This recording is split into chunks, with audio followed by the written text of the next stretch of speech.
Hello, আসসালামু আলাইকুম প্রিয় এভরিওয়ান। দেখুন, আমি মাসকলাই এবং পেঁয়াজ দিয়ে বড়ি দিয়েছি এবং দিচ্ছি।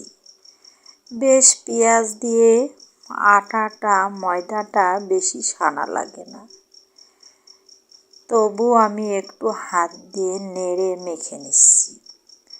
কিন্তু কুমড়োর বড়ি কিংবা পেঁপে দিয়ে বড়ি দিলে খুব সেনতে হয়, না সেনলে বড়ি ভালো হয় না। কিন্তু পেঁয়াজের বড়ি খুব স্বাদ। পেঁয়াজের বড়ি কে কে খেয়েছেন আর কেমন স্বাদ, লাইক কমেন্ট করে অবশ্যই জানাবেন।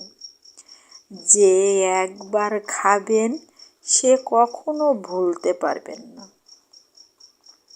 পেঁয়াজের বড়ি এমন স্বাদ, তাই আপনারাও দিয়ে খাওয়ার চেষ্টা করবেন। নিজের হাতের তৈরি, হাতে বানানো সেই স্বাদের বড়ি।